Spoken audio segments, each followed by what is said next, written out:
للخير العميم مثالا، أسمو وأجتاز السماء جلالا، فأزيد أسراب الغيوم جمالا، وألون الدنيا بأجمل بسمة، وأكون للخير العميم مثالا، وأراقب الرحمن جل جلاله، وتقدست أسماؤه وتعالى، وأكون للوطن الحبيب مشيدا أنمى إليه وأستفيض جلالا، وأراقب للوطن الحبيب مشيدا أنمى إليه وأستفيض جلالا،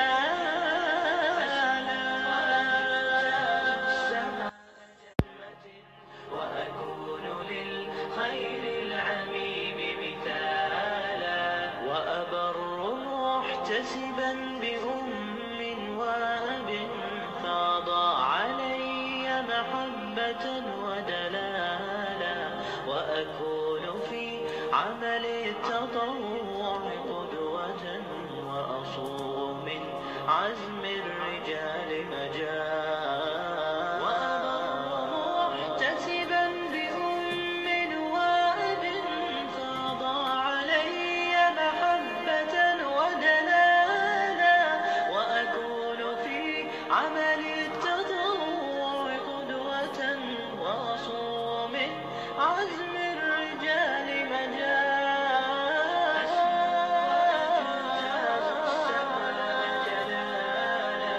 فأزيد أسراب الغيوم جمالا، وألون الدنيا بأجمل بسمة، وأكون للخير العميم مثالا، فأكون بالقيم العظيمة جدولا، نسقي الحياة محبة وفعالا، هي هكذا قيم النجاة تحثني، فأخوض فيها للنجاة نزالا، هي هكذا قيم النجاة تحثني، فأخوض فيها للنجاة نزالا، لا تسأل المقدام عن سبل العلا، فتراه طيرا بالعزيمة جاء، أسمو وأجتاز السماء جلالا، فأزيد أسراب الغيوم جمالا، وألون الدنيا بأجمل بسمة، وأكون للخير العميم مثالا.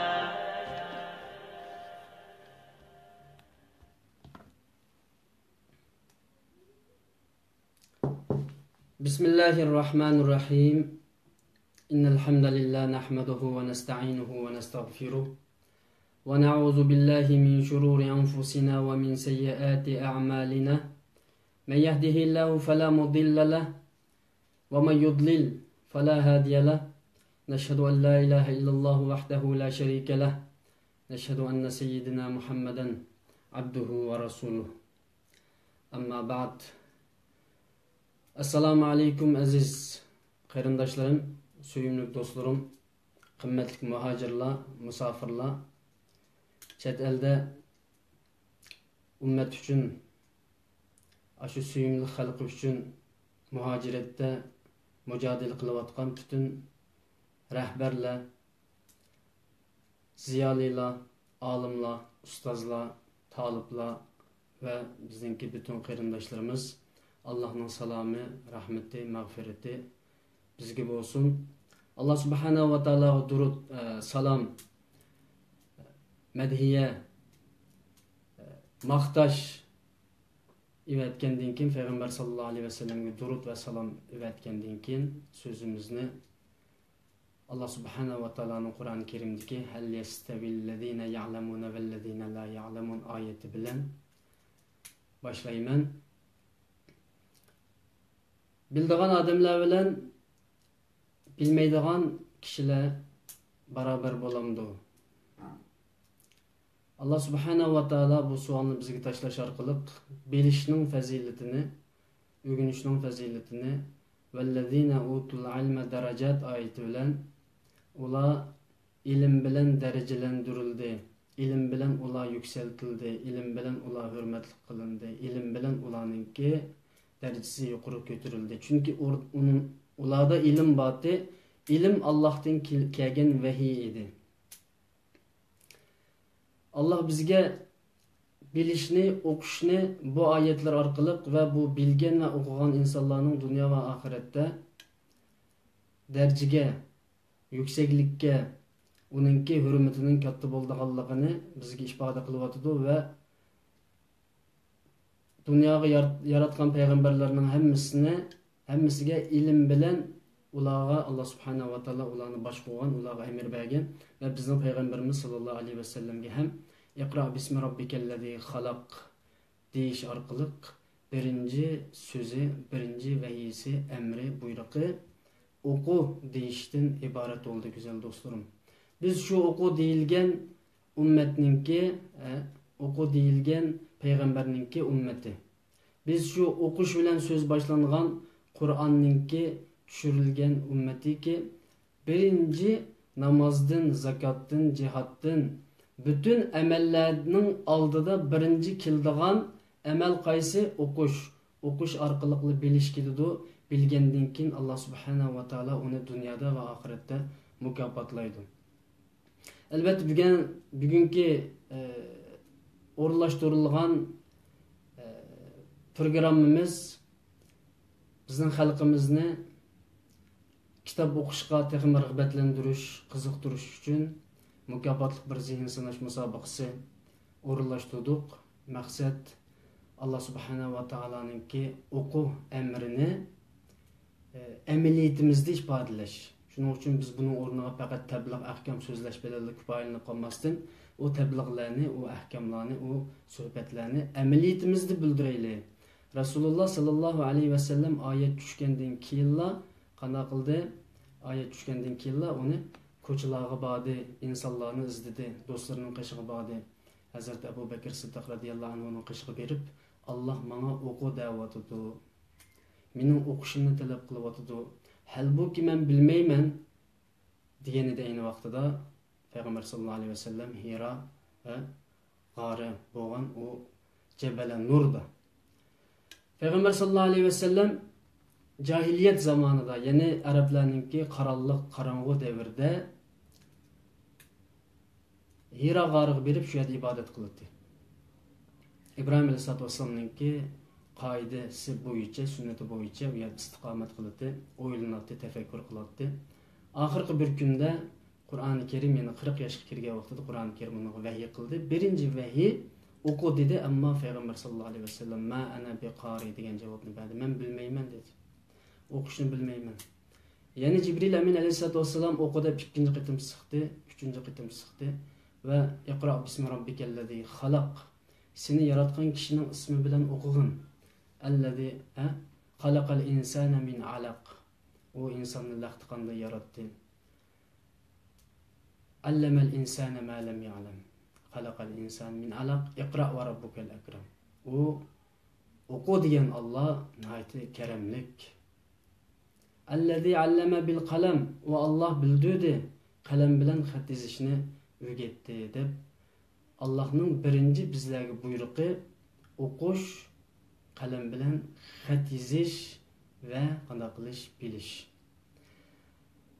Afsus, o'qish bizning turmushimizda, hayotimizda anjiroq bir narsa bo'lib qoldi. Kundan kunga dunyo olg'a ilgarilayotgan bu zamonda, insonlar o'qiyotgan bu zamonda, Yevropada, Amerikada eng ustun seviyalik üniversiteler açılıvatkan, mektepler açılıvatkan bu zamanda biz davamlıq zamana yetişemezlikten keynimizde qap qaldık. Hatta bizning davet təbliğlərimiz hem klassik şekilde keynimizde qap qalğanlığımız üçün biz dünyaya yetişib olaylı.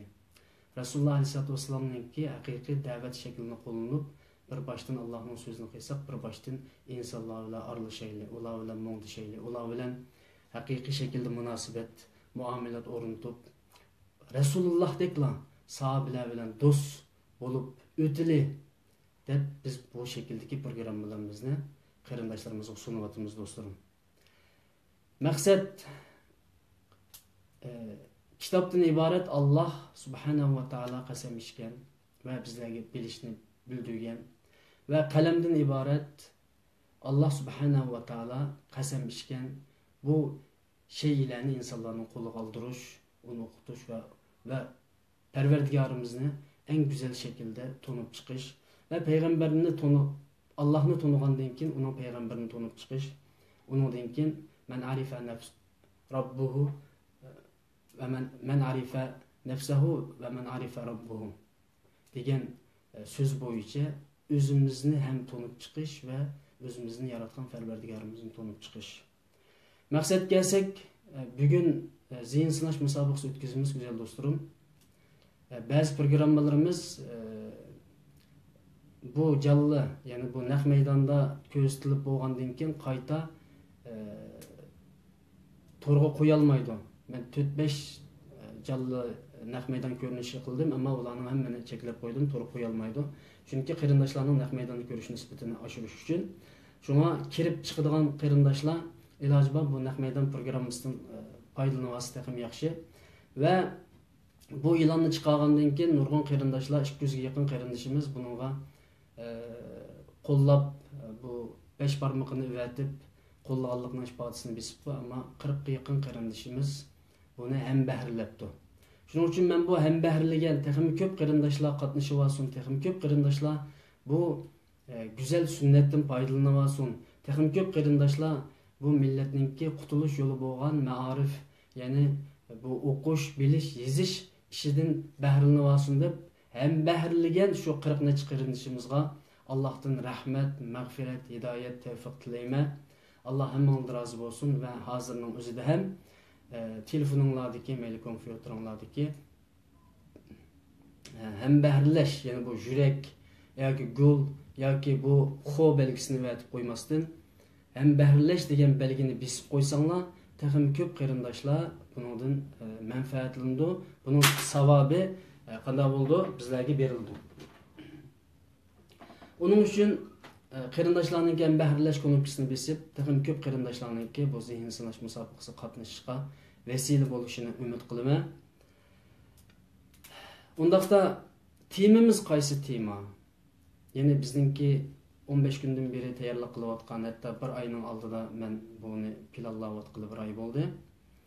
Bir oydan beri biz qaysi tema ustida bir zihin sinash musobaqasi qilaylik degan narsani ko'p o'ylanib, oxiri bizningki qarindoshlarimizga biroz yaqin bo'lgan bir tema, bir voqelik, bir hayot bo'lgan va bizningki cho'qim bilishimizga ehtiyoj tushgan va bilmasak bo'lmaydigan bir tema ustida, ya'ni Peygamber sallallahu aleyhi ve sellem'ninki hayatı to'g'risidagi ve bir kısım dini suallar bilen bu zihin sinash musobaqasini tamamlayli ve buningki mukofotini qarindoshlarga berish orqali ularni qo'llayli, desteklayli deb buni o'rinlashtirgan bo'ldik. Bu temani Peygamber sallallahu aleyhi ve sellem'ning hayatı to'g'risida 100 tane sual hazırladık. Bu sualni bir qarindoshimiz necha kun tarjima qildi. Onu yazdı, bana öğretti, cefa çekti. Onun için aldı bilen bu qarindoshimizga, bu hemşirimizge Allah'ın rahmetini, mağfiretini, hidayetini sorayman, ailesiga selametlik tileymen. Ve ondan başka 500 TL mükafat belgiledik bu qitimki zihin sinash musobaqasida netijaga erishganlarga. Bu 500 TL pulni bir qarindoshimiz, ya'ni Avustraliya qit'asida yashaydigan bir qarindoshimiz Allah rızası uchun shu qarindoshlarga destek bo'lish uchun, yordam qilish uchun, amaliy o'zininki bu ma'rif bo'lgan destekini ko'rsatish uchun buni hadiya qildi. Inshaalloh u qarindoshimizga, oilasiga mag'firat, rahmat, salomatlik, xotirjamlik tilaymiz. Hammaylar bunga amin desak inshaalloh Birsimizin duası icabet olup ketip kalsa şu qarindişimiz ve qarindişimizə amin deyişken bütün qarindaşlarga oxşaş bu duanınki icabeti yetip durdu qarindaşlarım. Onundan başqa ötken qitimda biz bir programma qildik. Bu programmada Doktor Erkin Sıdık Efendi bilen programma qildik. Bununda texnikalik mesele chiqib ba'zi ovozlar yaxshi anglanmadi. Anglanmagandan keyin Belgiyadan bir qarindishim menga telefon açıp bu texnikalik meseleni bir taraf qila oladiganligini aytdi ve biz o kecha aytishib bu Facebook'ningki texnikalik meselesini hal qilishga tirishdik ve asosiyatni hal qildik desak bo'ldi. Inshaalloh bundan keyingi Facebook naq meydan kanalımız ve yoki bu studiyamızda elib berilgan naq meydan ko'rinishlarni yaxshi chiqarishga biz qanaqlimiz tirishimiz ve bu qarindishimizga dua qilishingni umid qilaman. Bu qarindishimizning ayoli mushattishida inshaalloh yengiydi. Allah subhanahu wa ta'ala yaxshi salih farzand bersin, uning ayolini tijaman xotirjam yengishga nasib qilsin. Eng oxirida bu programmaga qatnashgan, menga salom qilgan bütün qarindoshlarga va alaykum assalom deyman ve bu programmaga qatnashgan qarindoshlarning hammasini yaxshi ko'rganligimni jakalayman samimiy qalbim bilan. İnşallah bundan keyingi bütün programmalarımızda dünyanın her qaysi joylaridagi qarindoshlar bilan bu tor dunyosida haqiqiy qarindosh bo'lishga tirishimiz, bir-birimizni yaxshi ko'rishga tirishimiz, bir-birimizga destek bo'lishga, bir-birimizga ega chiqishga, bir-birimizga yordamchi bo'lishga, bir-birimizga mehr shafqat bilan, mehribonlik bilan qarashga tirishimiz Rasululloh sollallohu alayhi vasallamninki amaliy sünnetini biz bu tor vasıtasından faydalanıp kılımız. Çünkü bugün tor dünyası, internet devleti, sanal dünya sistemi belirleniyotgan. Yani bugün bundan keyingi dünyanı bu nersini icat qilgan kuchlar tor orqali boshqarishni sistemlashtiryapti. Tor devlet qurishni sistemlashtiryapti. Tor shahar qurishni sistemlashtiryapti.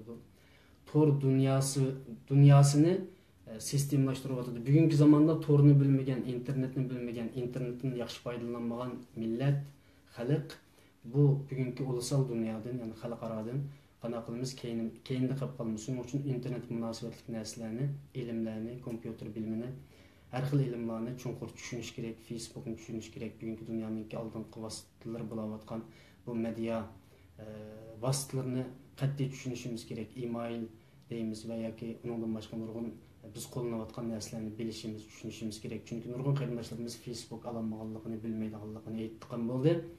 Bundan keyingi dunyo internet bilan bir zaman belki 30 yil, belki 50 yil davomlashishi mumkin. Ya'ni hayot internet bilan bog'lanib ketishi mumkin. Uning uchun biz buni bilan to'g'ri shaklda bir do'st bo'lib olmasak, biz zamondan keyinda qolamiz.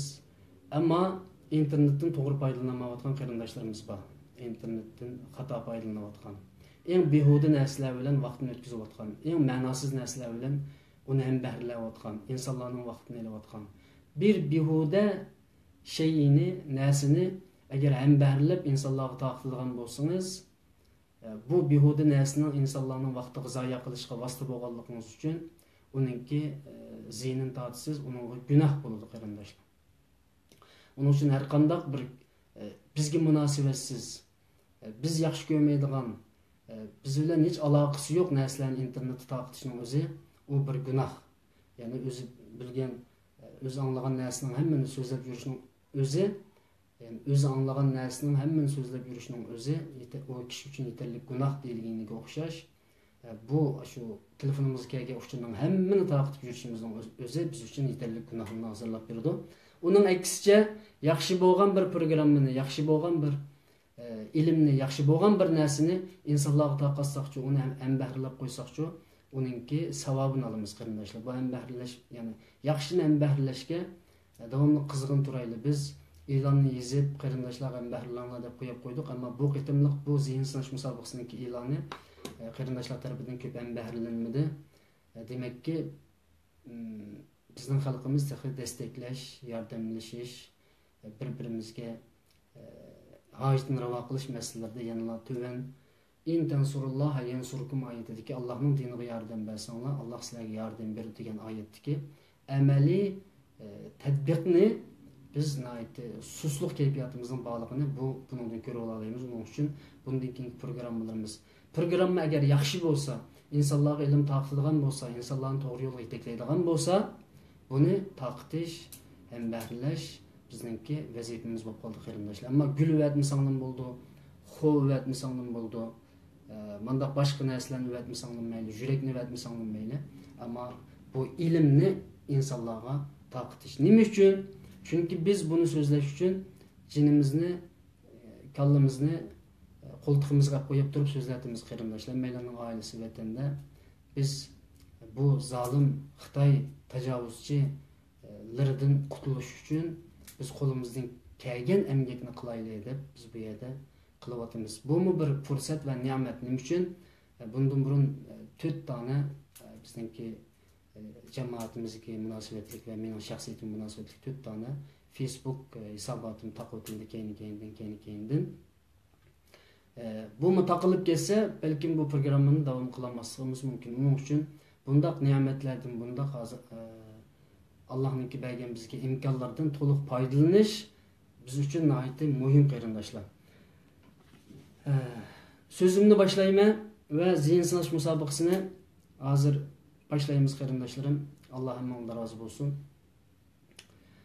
Qarang'u bir dunyoda, ayollar xorlangan bir dunyoda, insonlarning kishilik qadr qimmati yo'q bir dunyoda, bir-biri bilan ziddiyat, bir-biri bilan urush talashlar bilan o'tayotgan shu Makka zaminida butun insonlar gangirab qolgan. Tajovuzchilar, zolimlar xalqning beshiga chiqib olgan. Her yerde aldamchilik, o'g'irlik ko'payib ketgan. Her yerde nahaqchilik ko'payib ketgan. Insonning qimmati hayvonnikidan to'van holatga tushib qolgan shu Makka zaminida Arab jahiliyat davrida bir kishi tug'ildi. İsmi Muhammad sallallohu alayhi va sallam va bu kishi 40 yoshga kirgach jamiyatga cho'kdi. Jamiyatda insoniy quvvatni, insoniy komillikni hosil qildi. Va 40 yoshga kirgandan keyin Alloh subhanahu va taolo uningga qanday qildi? Payg'ambarlikdan iborat bu vazifani berdi va u 13 yil Makkada, 10 yil Madinada ciddi şekilde qalam, alam, madaniyat, her türlük faaliyet bilen, her türlük amel bilen, davetden ibaret her türlü hizmet bilen şug'ullanish orqali bizga ijtimoiy siyosiy bir yo'lni ko'rsatib qo'yib, bütün Arab jazira, Arab orolini isloh qilgandan keyin, fath qilgandan keyin bu dunyodan ketib qoldi. Biz bu kishini keyin ketyapmiz va bu kishi to'g'risida 100 savolni hozirlab qarindoshlarga sundik inshaalloh. Bu kishini bilgan, bu kishining hayotini o'rgangan kishi qiyomat kuni Muhammad sallallohu alayhi va sallamning shafoatiga muyassar bo'ldi. Uning uchun o kishining tarixini o'qishimiz bizga diniy majburiyatimiz bo'ladi. Afsus, nurg'un qarindoshlarimiz o'zimizni qutqizib jannatga kiradigan bu payg'ambarimizning tarixini va hayotini to'liq bilmaydi. Bunun qiziqtirish uchun bu savollar payg'ambar sallallohu alayhi va sallamning hayotiga aytiz shaklda ana bo'ldi, qurashtirildi qarindoshlarim. Musobaqani boshlaylik. Musobaqaning jarayonini men nim qilib qo'ygan, yozib qo'ygandim nimaga e'longa. To'g'ri va tez javob bergan kishining ismi tizimlandi. Bir qancha qarindoshlarimiz qo'li qalam elib buningga jiddiy shaklda yordam qilyapti. Bu qarindoshlarimizdan Alloh rozi bo'lsin. Alloh subhanahu va taolo bu qarindoshlarimizning oila tavobatiga rahmat qilsin, oilasini xotirjam qilsin. Agar xato javob berib qo'ysa umr berilmaydi. Oxirida tutib chiqqanlar mukofotlandi qarindoshlarim. Birinchi savol. Bu savol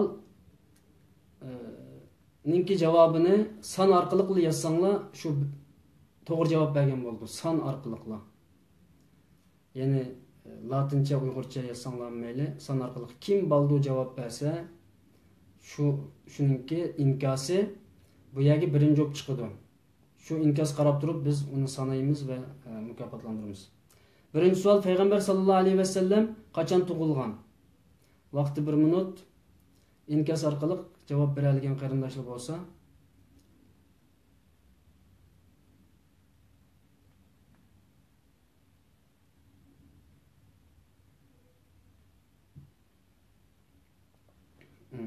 Kim to'g'ri javob bera olsa shu. Tamam. To'g'ri javobi chiqdi. To'g'ri javobi chiqdi. Ikkinchi savolga o'taman. Bu yerda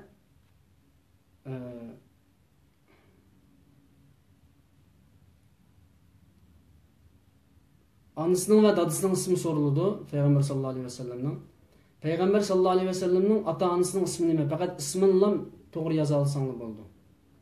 Peygamber sallallahu aleyhi ve sellem'nin ata-anasının ismi nime? Yani doğru cevap çıkıp oldu degenden keyin qarindoshlar o burunqi ko'na sualga cevap berishinglar ajatsiz, yangi savolga bosh qotiringlar, chunki birinchi to'g'ri javob bilan shuning bilan keyin javob berganlaringlar amalga ilinmaydi. İkinci savolning to'g'ri javobi chiqib oldi. Shunga chiqib bo'lgandan keyin sizlar uchinchi savolga ko'z yutinglarki, hargizmi ko'ni ya'ni burunqi savolga javob berman deb o'tirmanglar, zehningiz chechilib ketadi. Buningdan bir ismni yazsak bo'ladi. Rasululloh sallallohu alayhi vasallamni tunji bo'lib emitgan ayolning ismi nima? Tunji bo'lib emitgan ayolning ismi nima?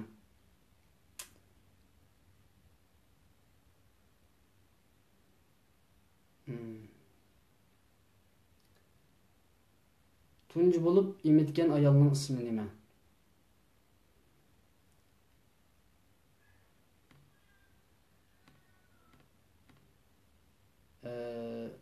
Sualning javobi 1 minut. Undan keyin men boshqa o'tib ketaman. Hozirgacha javob to'g'ri chiqmadi.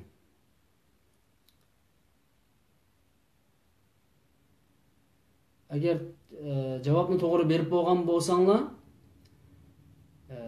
agar biz xatolashib qolgan bo'lsak, chunki bu inkaslarning hammasi saqlanib qoladi. Saqlanib qolgandan keyin to'g'ri javob chiqdi. Alloh rozi bo'lsin. Biz uni to'g'rilab yana mukofotini beramiz qarindoshlarim. To'g'ri javob chiqdi. Endi 3-savolga o'tay. Va bu savollarni bo'z qo'linglar qalam ilib bir qancha qarindoshlar yozib qo'ysanglar va chunki 100 dan ishib ketmasin savollar. 1-chi, 2-chi, 3-chi savol deb bunda bu shaklda yozib qo'yinglar.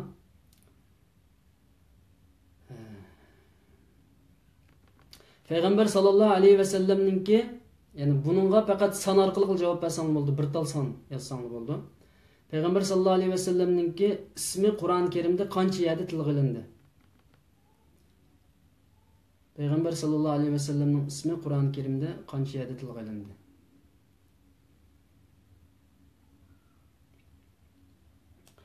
Ve qarindoshlar agar imkoninglar yor bersa, hem bahrilash degan ko'nikini besib qo'ysanglar memnun bo'lamiz. Taqim ko'p qarindoshlar qatnashsin.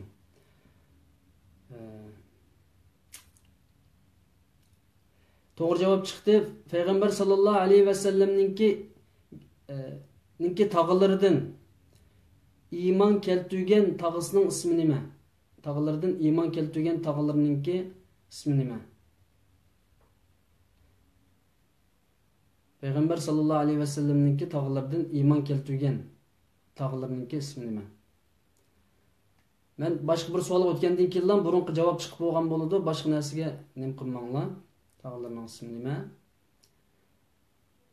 Ikki tağisi iman etib degan Peygamber sallallahu aleyhi ve sellem'ninki. Ikki tağisi. Hozirgacha bir tağisining ismi chiqdi, ikkinchisiniki chiqmadi. İkincisinkini birga qo'shib chiqara olgan qarindoshlar birinchi darajaga erishadi. Ya'ni buni nomer olgan bo'ladi.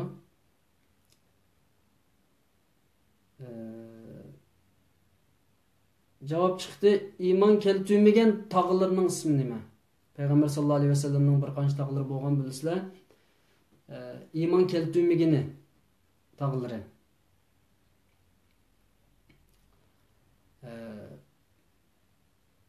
İman keltirmagan tağlarning ismi nima? İman keltirmagani.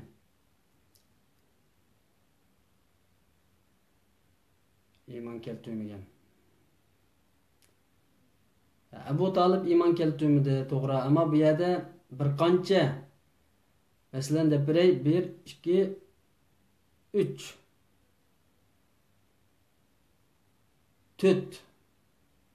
4 tane tağısı varken Resulullah'ınki iman keltirmegen 4 tane tağısı. Bu 4 tağısınınki ismini qata yoza olgan qarindoshlar bir numara olgan bo'ladi. 4 dona kishining ismini to'g'ri yoza olgan qarindoshlar bir numara olgan bo'ladi, ammo vaqt intayin to'shab ketadi. Men boshqa so'lga o'taman. Abu Lahab, Abu Jahl, ya'ni cho herhalde buningki ismini topmak biraz sizlarga ters bo'lishi mumkin. Abu Jahl iymon keltirmagan, Abu Lahab iymon keltirmagan, ammo yana ikki kishi bor. Abu Talib iymon keltirmagan shunami? Abu Jahl, Abu Lahab ikkisi bor shunami? Undaqda bu savolni o'tib ketaman. Abu Lahab, Abu Jahl, Abu Talib. G'aydaq debdi qarindishimiz, g'aydaq. G'aydaq deb tag'isi bormi Rasululloh sollallohu alayhi vasallam? Men anglaganda qilmadim, ammo balki o'qimagan bo'lishi mumkin. Abu Jahl deydi, Abu Talib, Abu Jahl. Abu Lahab, Abu Talib, Abu Hajar Mutallib. Abu Jahl, Abu Talib, Abu Abbas. G'aydaq. İnşallah bu g'aydaq nimasini men yana araştırıp yana bunga tekshirayman. Abu Lahab, Abu Jahl, Abu Talib, g'aydaq. Ama meningki kitobimdagi javobda u yo'q. Shuning uchun bu qitim hozirga chiqmadi 4-kishiningki ismi. Shuning bu savolni o'tib ketamiz. Bu savolni o'tib ketamiz qarindoshlar. Rasululloh sallallohu alayhi vasallamningki onasi qayerda vafot bo'ldi? Rasululloh sallallohu alayhi vasallamning onasi qayerda vafot bo'ldi?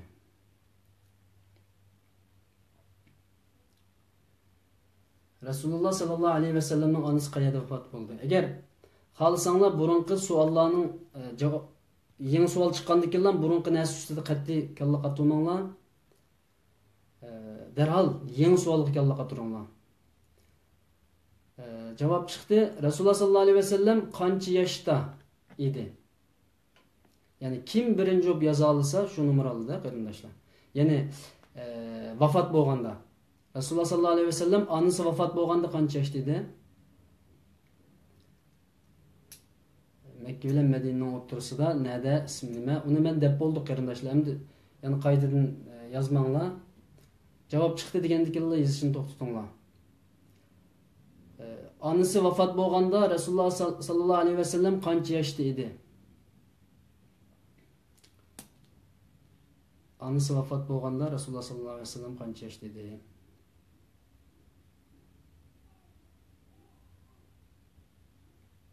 Shunday kim vaqt. Javob chiqdi. Rasululloh sallallohu alayhi vasallam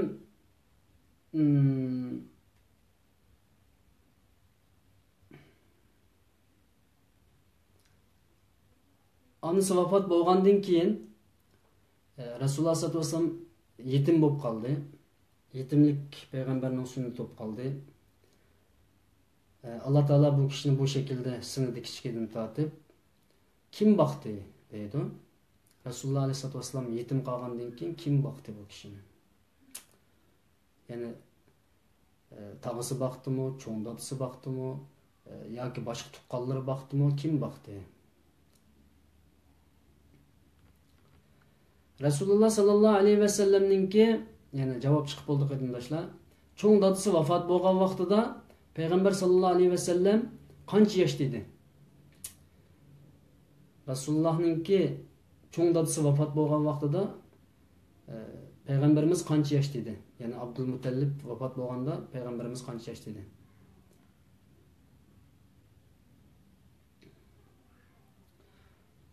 To'g'ri, Abdul Mutallib baxti. Ama kim birinci job yazgan bo'lsa, shu nomerga erishadi qarindoshlar.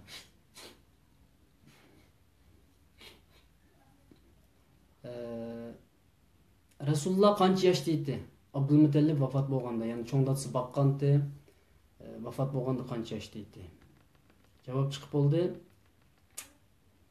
Rasululloh sollallohu alayhi vasallam qancha yoshda uylangan, to'y qilgan?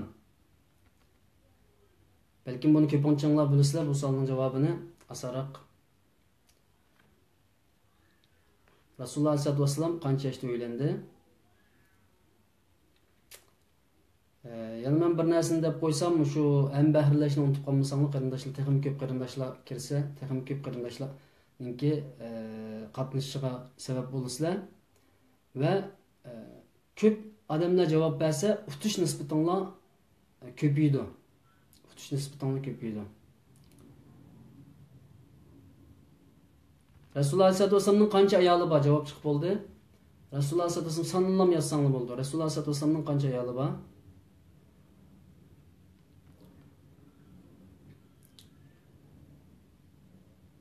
Herhalde bana kelayotgan xatlar biroz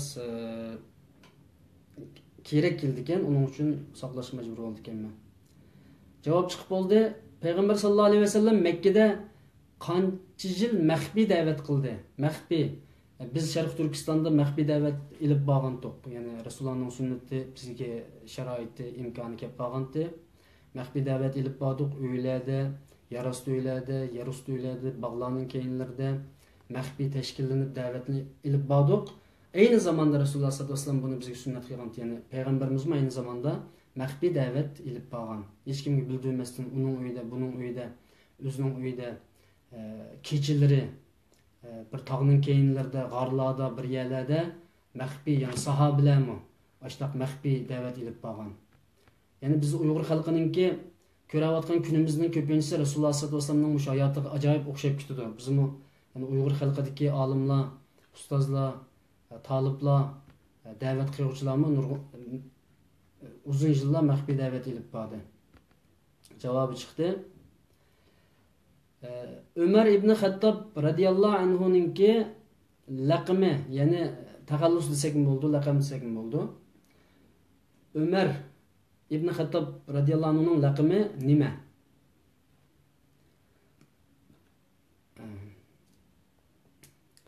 Abu Bakrning laqami Siddiq edi. Umarning laqami nima?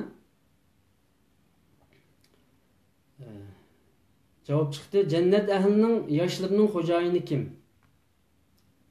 Jannat ahlininki yoshlarininki xo'jayini kim bo'ldi? Ya'ni yigit bishi. Biz 40 o'g'il 30 qiz deymiz-ku, yoki 30 o'g'il 40 qiz ham 40 o'g'il 30 qiz mashrablarimiz bo'ldi. Jannat mashrablarida cennet oturuşlarımızda, cennet sohbetlerimizde, cennette oturup çakçak kılışıvatkan vaktimizde bu yerde jigitmiş kim buludu, sorunlu kim başkurdu karındaşlar?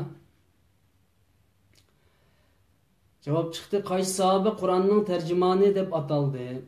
Bunu köpinçanlar bilişen mümkün. Qaysi sahabe ama isimni bütün yazışanlar gerek bunun da. İsimni bütün yazmasanlar inak olmaydı. Qaysi sahabe Kur'an'ın tercümanı. Yoki tefsirning otisi deb atalgan aynı zamanda. Kur'an'ni Rasululloh sallallohu alayhi vasallamninki davrida eng to'g'ri tarjima qilib qo'ygan kishining ismini, sahobaning ismini deydi. Javob chiqdi. Hijriya tarixini tunji bo'lib tuzib chiqqan kishi kim? Biz o'tgan qitimliq mening darsimda Hijriya to'g'risida dars so'zildim. Buningda Hijriya yilninki tuzib chiqilgan vaqti qaysi sahoba, ya'ni qaysi xalifa deyli, bir xalifa Hijriya yilini tuzib chiqdi. Tuzib keyin buni ummatga yo'l qo'ydi. Javob chiqib bo'ldi.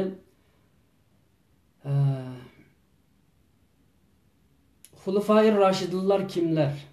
Xulafai Raşidullar kimler qarindoshlar?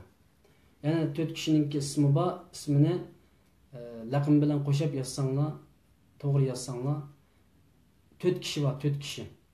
To'g'ri yozib chiqsanglar bir numara olgan bo'lasizlar. Xulafai Raşidin. Najot topgan, to'g'ri yo'lning ustida bo'lgan, Rashid bo'lgan xalifalar. 4 xalifaning ismini qator yozishinglar lozim bo'ladi. Alloh hammadan rozi bo'lsin. Qarindoshlar intayin jiddiy ham bak qizg'in shaklda buni qatnashyapsizlar. Ba'zi programmalarni keyin qitim taqatmaymiz. Shunga naq maydonda ko'rib olganinglarmi nima bir lazzat, bir imkon, bir fursat qarindoshlar. Allah razı olsun. Xatni asta basagan qarindoshlar buni uqtirib o'tdi. Javob chiqib bo'ldi. Hamza qaysi jangda, Hamza radhiyallohu anhu qaysi jangda shahid bo'lgan? Hamza radhiyallohu anhu qaysi jangda shahid bo'ldi? Hamza radhiyallohu anhu qaysi jangda shahid bo'ldi?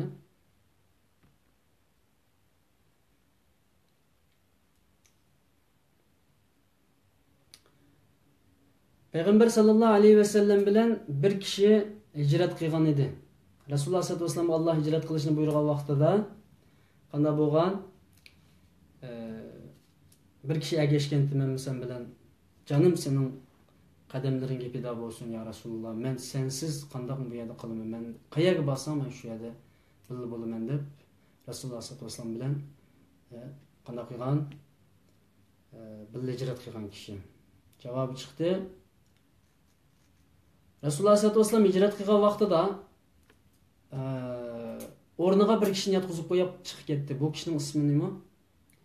Rasululloh o kadar texniklik, o kadar planlıq, sistemlik bir iş qilganki, qo'popla chiqib ketmay uydan o'rniga bir kishini yotqizib qo'yib, chunki sirtda kofirlar, mushriklar saqlayotgan Rasululloh sallallohu alayhi vasallamni o'ttirimiz deb nauzubillah.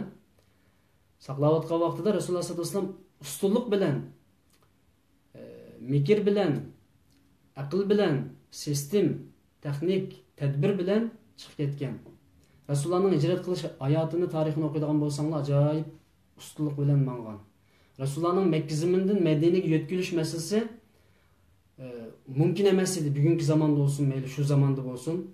O vakitteki ızcılar, o vakitteki müşrikler çokum Mekke'ni her taraflarına ilan çıkarıp, ilanın sonmusunu köpeytip, Muhammed'in tutup aldığan bolsak, bu şekilde mükafatlayımız de bütün her yerde müşrik kaynavatkan, her yerde Peygamber sallallahu aleyhi ve sellem bizga yetkizish uchun jasuslarni qo'ygan shu zamonda Rasululloh sallallohu alayhi vasallam sog' salomat qutulib chiqishi nihoyat jiddiy bir sistem, jiddiy bir texnik usul bilan, jiddiy bir nim bilan, plan proje bilan chiqib ketgan. Kim bilan? Qarindoshlar javob berdi. Ali radhiyallohu anhu bilan kim birinchi bo'lib yozgan bo'lsa, shu nomerni oladi. Rasululloh sallallohu alayhi vasallamninki bir xizmatchisi bo'lgan, ismini butun yozishinglar kerak. Palonchi o'g'li palonchi. Palani ibni Palani deb Rasulullah'ın hizmetçisinin ismi nima? İsmini atab qo'ymaysizlar, dadisining ismi bilan birga qo'shib yozishinglar qarshilandi qarindoshlar. Aziz do'stlarim, 50 dan oshdi qarindoshlar. Bo'lsa texmo hambahrlab qo'ysanglar, texim ko'p qarindoshlar bizningki zihin sinash musobaqamizga qatnashsin, kitob o'qishning naqadar muhimligini bilsin. Ve bu mükafatını elip, yançuk silip, inşallah huzurluk yesin. Peygamber sallallahu aleyhi ve sellem peygamberlik kelishdan burun nimi kesip kıygandı? Bu ne izanla? Üstedeki sualının cevabı çıktı. Peygamber sallallahu aleyhi ve sellem peygamberlik kelishdan burun nime hizmet kıygan? Yani bir yer işlegenmi, yoki bir kesib qilganmi, muzduzmi, yog'ochchimi, yoki doktormi, nima ish qildi, qaysi kasbni qilgan? Ikki kasb qilibdi ekan, birini topdinglar, yana birini tepib, ikkisini biroq yozsanglar, bu to'g'ri topgan bo'ldi. Bir qarindoshimiz yozdi. Islomda javob chiqib bo'ldi qarindoshlar. Islomda tunji bo'lib iymon keltirgan ayol kim? Tunji bo'lib iymon keltirgan ayol kishi kim o?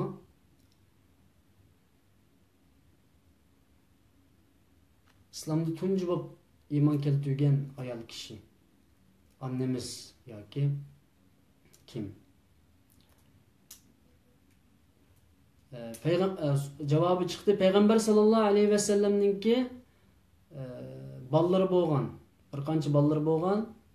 O ballarınki ismini lam yazıp ersanglı oldu. Yani Peygamber sallallahu aleyhi ve sellem'nin ballarının ismi nimelerden ibaret.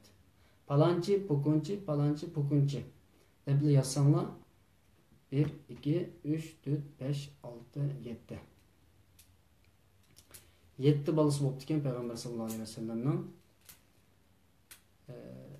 ismini doğru şekilde yazıp ersangla. Fatime, yani qarindoshimiz yazdı ama az. Hemen yazışınız gerek. Birlik etimde. Şu an aldırıp ketmanglar. Cevap berishga aldırmanglar. Sualımni to'g'ri tushunib, uningdagi yazsanglar, taxim yaxshi bo'ladi. Ruqayya, Gulsun. 5 ni yazdinglar. 4'ünü yazdığınlar, hatta 6'ını yazdığınlar. Aldırmayı yazınlar. Resulullah sallallahu aleyhi ve sellem'ninki 1, 2, 3, 4, 5, 6, 7 balısı varken şu 7 balısınınki ismini doğru şekilde ezbersanlar kifoya. Cevap çıktı. Resulullah sallallahu aleyhi ve sellem'ga Iraqarıda Cebele Nur'da Mekke Kabe'den 8 kilometr jiroqlikdagi bir nəhayət egiz bir binanın üstü haremga bağlı buludu. Cebele Nur'da qaysi kuni vahiy tushdi? Qaysi kuni vahiy tushdi? Cevap çıkıp bo'lgan zaman hemen yazıvatqanlarını to'xtatib, o'chirib, yangi savolga javob yozinglar. Rasulullahga qaysi kunda vahiy tushdi?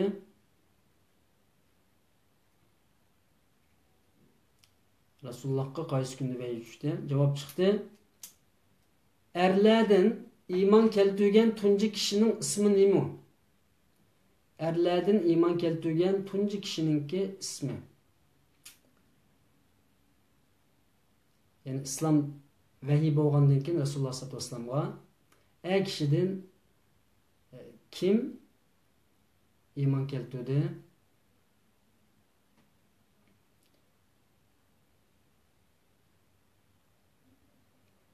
Tunji bo'lib shahid bo'lgan ayol kishi kim? Javobi chiqdi.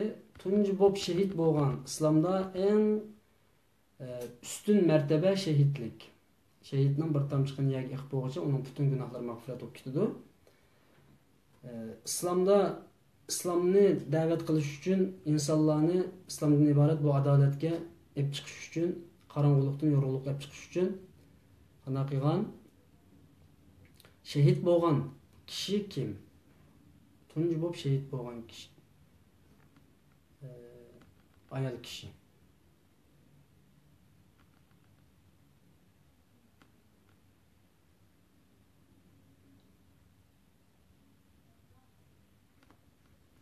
Tunji bo'lib shahid bo'lgan ayol kishi. Javob chiqdi. Tunji bo'lib, ya'ni yoshlardan, o'smirlardan iymon keltirgan kishi kim o? Kichik bolalardan deyli.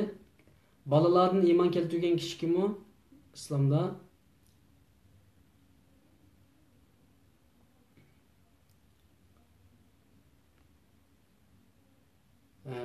cevap çıktı.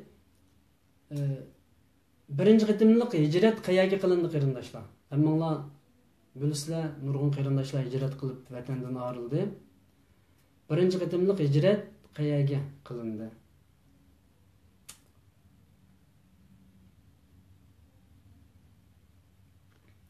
Ve cevap çıktı. Əbəşistanğa deb yazdı qarindoshlar. Əbəşistanğa qancha er kishi, qancha ayol kishi birinchi qitim hijrat qilib chiqdi? Buni mu bilish lozim? Bu bir ilmiy savol, chunki nurg'un qarindoshlar kitob o'qiydi, ammo bu sonlarga, sifirlarga, oylarning, kunlarningki nimalarga diqqat qilolmaydigan bir odatimiz bor. Mendan bor bu odat, ammo bu bir ilmiysizlik. Yani qancha er, qancha ayol kishi? 6 er debdi bir qarindoshimiz. Bu savol 2. 1. Qancha er kishi, qancha ayol kishi hijrat qilib chiqdi? Yani buningda nurg'un hikmat bor.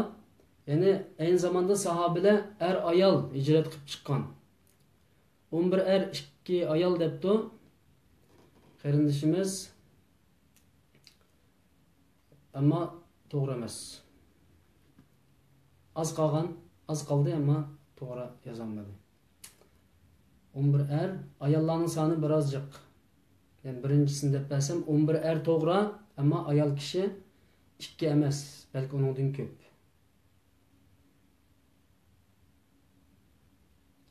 Bir er to'g'ri. Javobi chiqdi.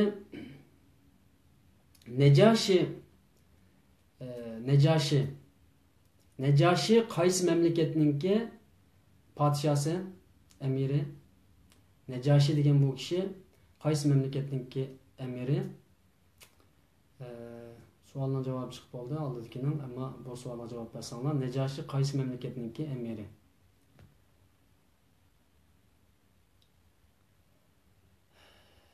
Ve Nejashi iman keltirdi mi, keltirmedi mi? Yoki yo'q deb yazsanglar bo'ldi. Necaşi iman keltirdi mi, keltirmedi mi? Yok. Qaysanlı baldı yazsanlı. Necaşi iman keltirdi mi, keltirmedi mi?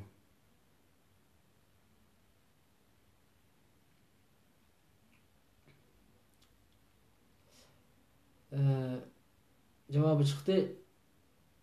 Resulullah sallallahu aleyhi ve sellem'ninki tağısı Ebu Talib. Ebu Talib hicrettin Resulullah hicret kılıştın burun vafat olup ketdi mi? Hicret kılıştın keyin vafat oldu mu Mekke'de? Resulullah'ın bir tağısı batı Peygamber sallallahu aleyhi ve sellem'nin tapınığa kirgen tiken menin közümge kirsin deb Resulullah'ı o kadar qoğdigan Resulullah'ı o kadar yaxşı görgen ama hidayetsiz kalan bir kişi ve bazı alimler bu kişinin hayatı doğrusunda ixtilaf kıldı. Bu kişi Peygamber sallallahu aleyhi ve sellem hicretten keyin vafat olup ketdi mi, hicretten burun mu?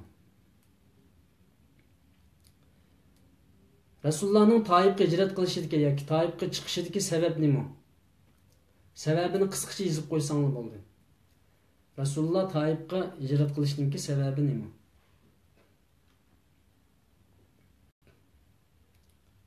Nima uchun Resulullah Taif'e hicret kıldı? Böylesine Taif'e çıkkandan keyin bir dostunu izlep çıktı ama onunki dost tanışı işkine Resulullah'ın yüzüge yiyip bitip kirip ketdi, men seni tanımayım deb, çünkü peygamberlik davası kıyğanlık üçün davet kılış üçün depti. Ama davetini davamlı kılat Resulullah sallallahu aleyhi ve sellem. Bu yerda bir sebep barken.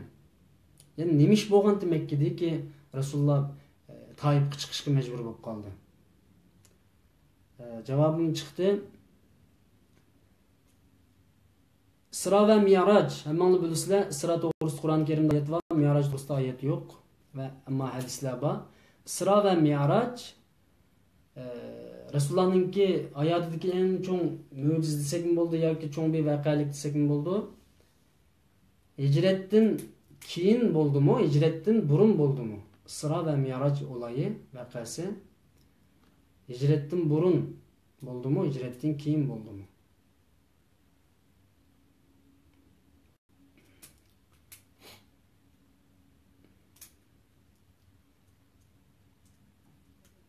Hicretten burun deb yozibdi qarindoshlar, ba'zi qarindoshlar hicretten keyin deb yozibdi.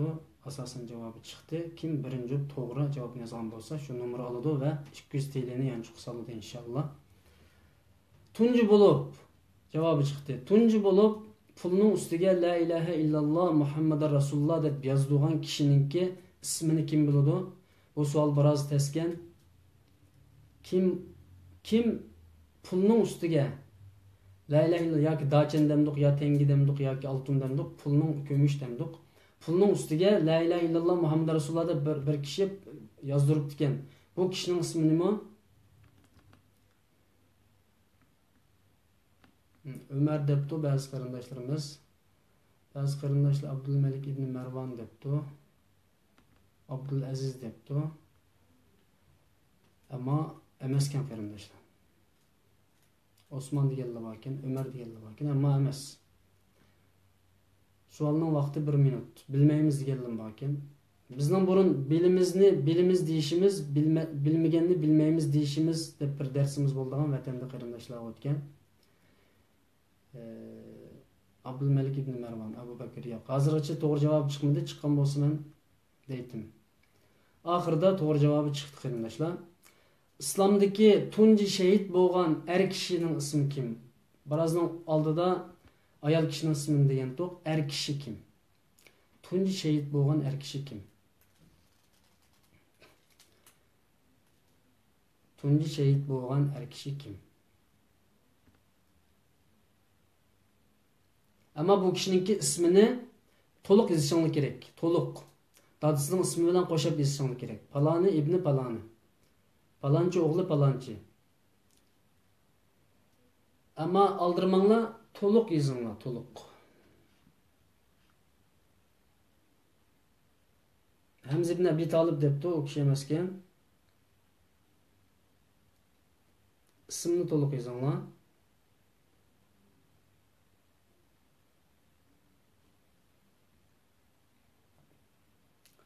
To'g'ri ismini yozyapti, hamma qarindoshlar, ammo to'liq yozolmayapti. Dadasining ismini qo'shib yozolmayapti.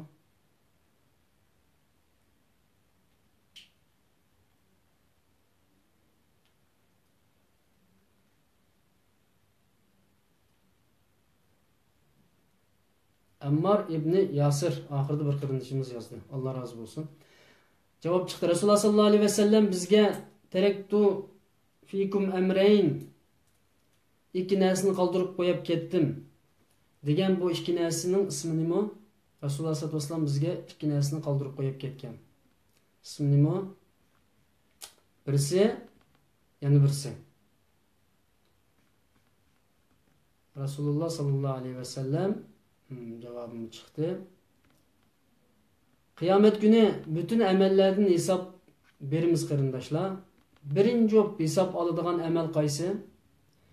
Ba'zi mazhablarga qarta kafir deb sanaladigan bir amal bor. Ya'ni uni qilmagan kishi, ba'zi mazhablar kafir demaydi. Birinchi qiyomat kuni qaysi amaldan hisob beramiz? Jannatga kirdiganlarning soni qancha ming? Javob chiqib bo'ldi. Jannatga kirdiganlarning soni qancha ming? Sannilam yozib qo'ysanglar bo'ldi, mingni yozmasanglar mayli.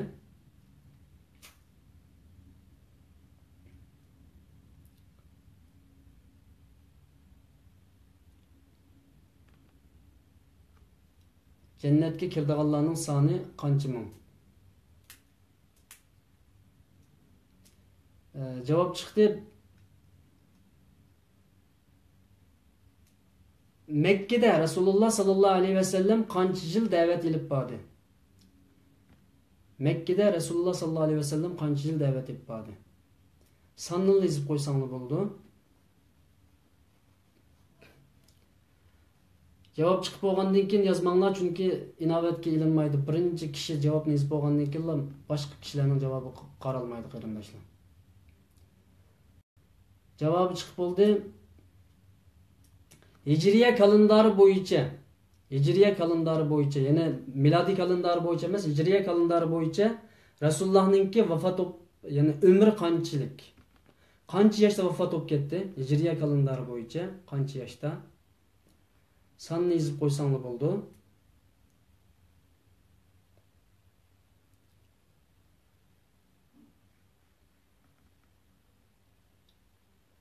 Hicriye kalendari bo'yicha qancha yoshda vafot bo'ldi, ya'ni yoki qancha yil umr ko'rdi? Javob chiqdi.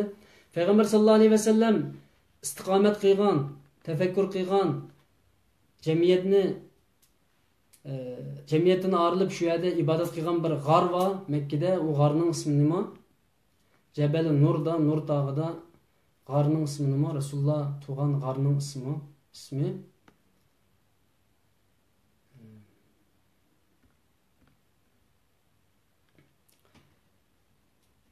Javob chiqdi. Payg'ambar sallallohu alayhi vasallam kimlarga rasul qilib evatildi, ya'ni payg'ambar qilib evatildi? Rasululloh sallallohu alayhi vasallam Uyg'urlarga payg'ambar qilib evatildimi, arablargami yoki farslargami va yoki boshqa yerlargami, kimga Rasululloh payg'ambar qilib evatildi? Kimlarga?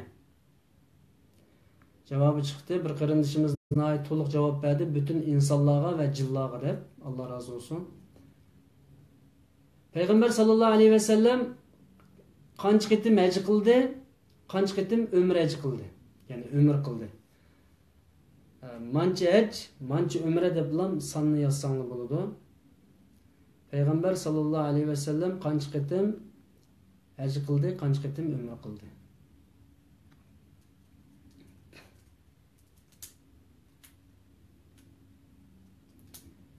Javob chiqib bo'ldi. Rasululloh sallallohu alayhi vasallamning mo'jizasi nima?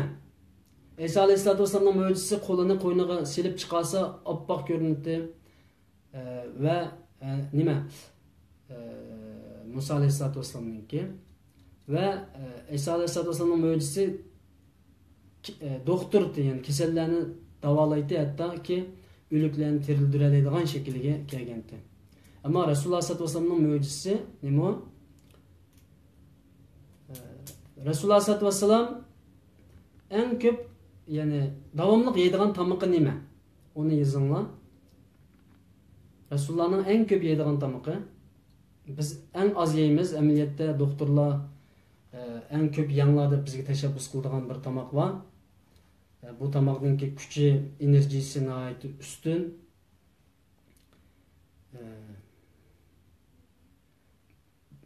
Bunun javobi chiqdi.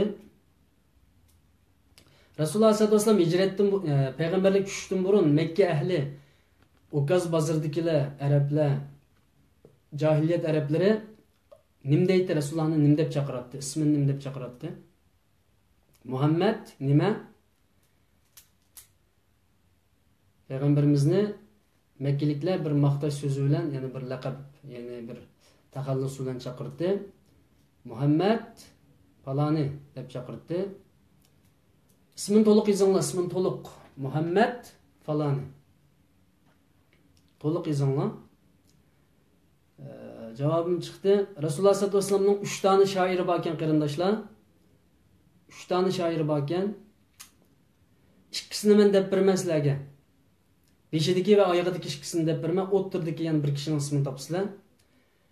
Birinchi shoiri Hasan ibn Sabit. Hasan ibn Sabit. İkinci şairi Ka'b ibn Malik. Yani bir şair bakken bu şairin ismi nima? Bu şairin ismi nima? Yani Hasan ibn Sabit deb to'liq deb berdim, Ka'b ibn Malik deb to'liq deb berdim. Ama yana bir sababi var, onun ismini to'liq yozishinglar kerak. Abu Bakr Siddiq şair emas-ku deyman. Şiir o'qigan bo'lishi mumkin hayotida, ammo Abu Bakr Siddiq Makka shoirlaridan, ya'ni Rasulullohning sahobalarining ichidagi shoirlardan emas. Ba'zilar Suhayl deb yozibdi. Agar ismini topsanglarmi, to'liq yozmasanglar bo'lmaydi, ammo Suhayl emas. Suhayl emas. Bu savolda men sizlarga yordam qilay. Beshiga Abdullah keldi. Abdullah ibn Ahiri bir qarindishimiz topdi. Rasululloh alayhisolatu vassalamninki 3 tane muazzini bo'lgan ekan qarindoshlar. Yoki shu zamonda azan to'laydiganlardan 3 tane muazzin bor ekan. Men muazzinlikni intayin yaxshi ko'raman. Inshaalloh hozir bir masjidning muazzini va sizlarga eng go'zal 12 turlik azonni aytib berishni, yani dünyadaki en meşhur 12 türlük ezan var. Mekke, Medine, Yemen, Suriye, Irak, İran, şu Ordaniya. Danlıq ezanlar inşallah men sizlarga keyingi programmalarımda o'qib beraman inşallah naq maydonda. Bu 3 muazzinninki birisi Bilal ibn Rabah ekan qarindoshlar. İkincisi Abdullah ibn Mektum ekan. Üçüncüsini tepishinglarni umid qilaman. Üçüncü muazzinin ismi nima? Üçüncü muazzin.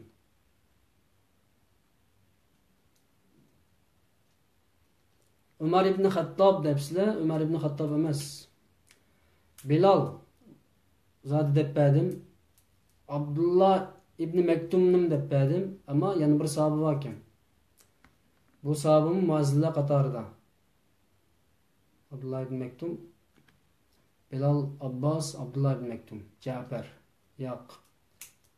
Abu Hurayra muazzin emas. Azan to'lg'an bo'lishi mumkin, ammo muazzin emas. Umay ibn Ka'b debdi, u emas.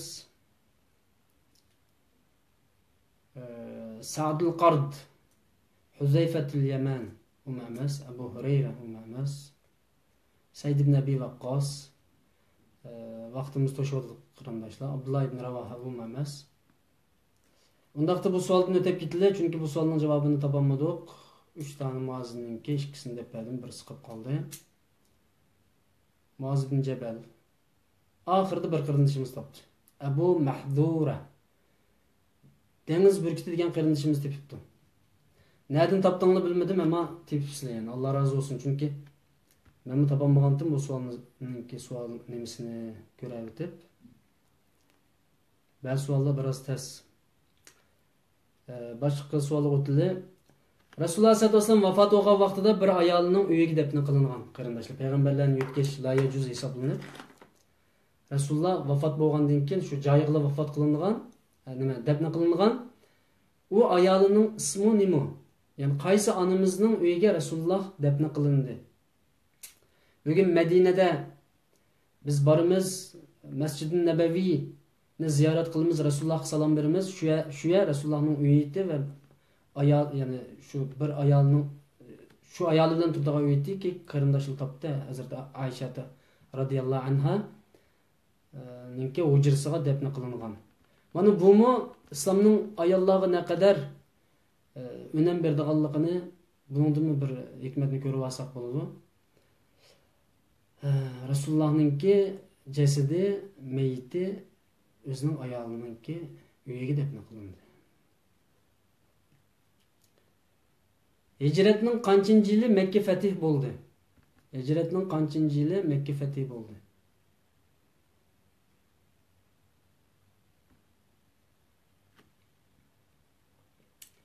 Hicretning qanchinchi yili Makka fatih bo'ldi? Qarindoshlar, ham bahrlashni unutib qolmanglar. Texmi ko'p qarindoshlar musobaqamizga qatnashib olsin. Rizqi bo'lganlar bu mukofotni olsin inshaalloh. Javobi chiqdi. İkinci qitimliq bay'atda Rasululloh sallallohu alayhi vasallam sahobalardan bay'at olgan her zaman bay'atda qancha odam bay'at qildi? Erlardan qancha, ayollardan qancha kishi bay'at qildi? İkinci qitimliq bay'atda. Rizvon bay'ati deymiz, Aqaba bay'ati deymiz. Rasululloh her zaman sahobalar kelib bay'at berib, uning itoat qildiganligini bildirib, uning uchun hayotini, mamotini, vaqtini, mol mulkini fido qildiganligini bildirib qaytadigan bir faaliyet, bayat veya ki ma'lum bir ish ustida berildigan qasam, ma'lum bir ish ustida u yerda tuziladigan to'xtam, ma'lum bir ishni chiqarish uchun, o'tirg'i chiqarish uchun qiladigan bir amaliy to'xtam bo'ladi bu. 73 odam debsizlar, biroz ko'p deb qo'ydinglar. Bir qarindishimiz 73 er, 2 ayol dedi, ammo biraz jiq deb qo'ydi erni, ammo 2 ayollikka to'g'ri. Erni jiq deb qo'ydinglar. Ammo hammasini yozinglar. Mancha er, mancha ayol. Mancha er, mancha ayol deb yozinglar.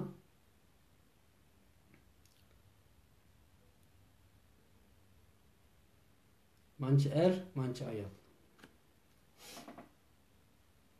Qarindishimiz yozibdi. Murshid qarindishimiz oxirida topdi buni. Peygamberning belgisini.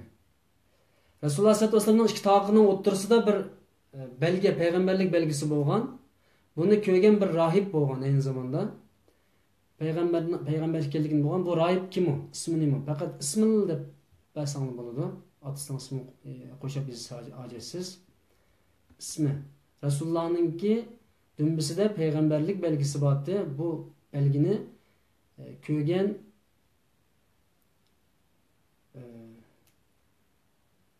bir rahib bo'lgan. Rahibning ismi nima? Qarindoshlar bildi ekan bunimi? Buhayra. Bundan keyingi savollarning javobini deb menga inshaalloh asli demayman o'tiq.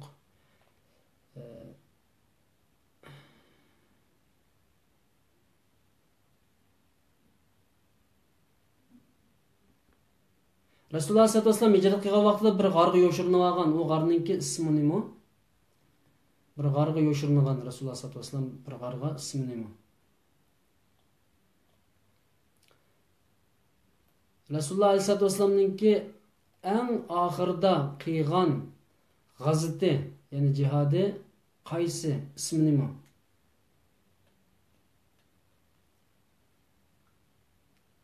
Rasulullohninki eng oxirida qilgan g'azotininki ismi nima? Masalan, Uhud deymiz, Badr deymiz, Xandak deymiz. Eng oxirida qaysi jihodni qildi? G'azotni qildi?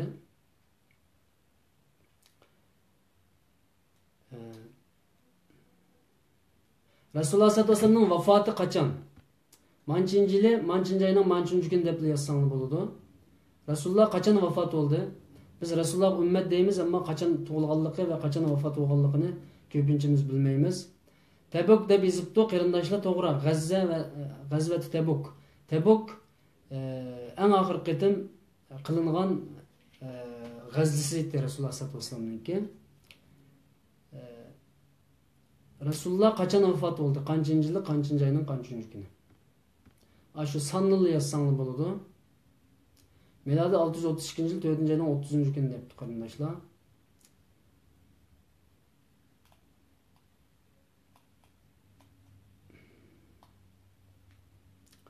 Qanchinchi yili, qanchinchi oyning qanchinchi kuni?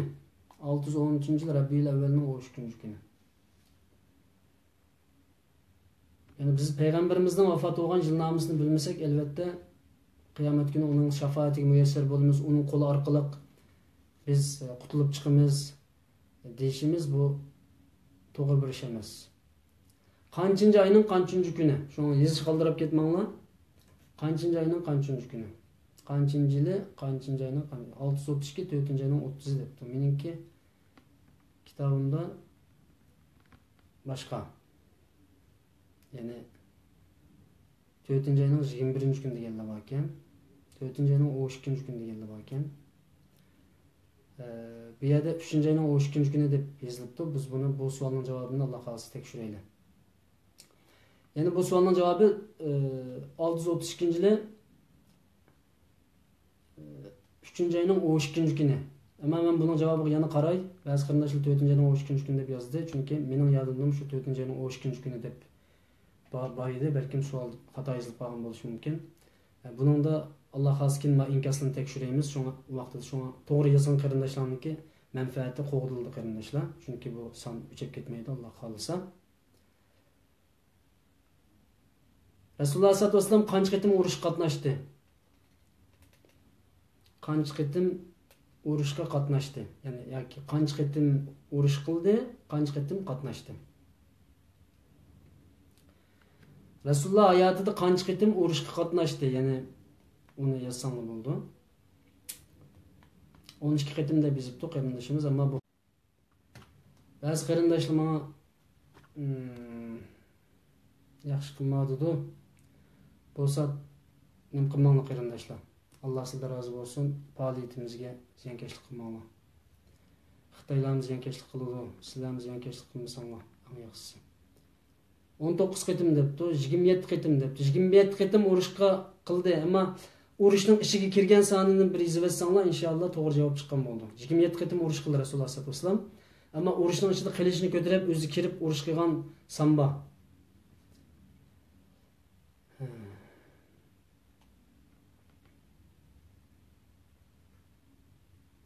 Hicretning qanchinchi yili qarindoshimiz yozdi. 9 qitim Adil Sultan degan qarindoshimiz, balkim undan buni yozganlar bor. Kim buni yozgan bo'lsa, 9 qitim Rasululloh qilich ko'tarib o'zi kirib jangga kirgan. Rasulullohning yuzlariga qanavgan, zaxmlangan, tishlar to'kilgan degandek urushlarda Rasululloh sollallohu alayhi vasallam hicretning qanchinchi yili vidolashish hajjini qildi. Hicret qilib Madinaga qancha yildan keyin, yani hicretning qanchinchi yili vidolashish hajjini qildi.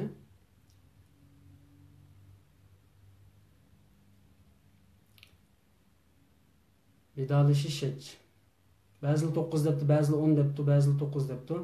İnşallah birisi ba'zilar 7 debdi, ba'zilar 10-yil debdi. Birisi to'g'ri. Buning javobi chiqdi.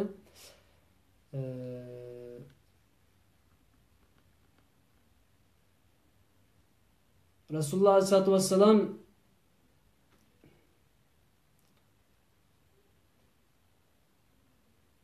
Cibrilni qancha qitim ko'rdi?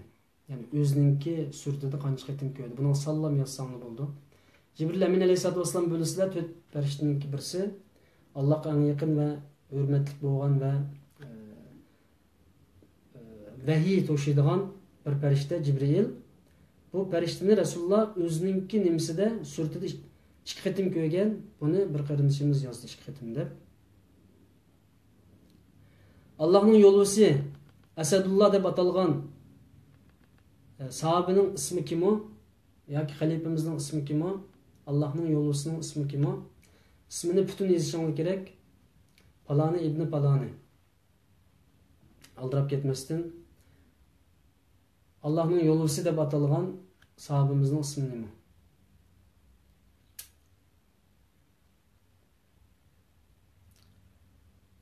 Allah'ın yo'lchisi.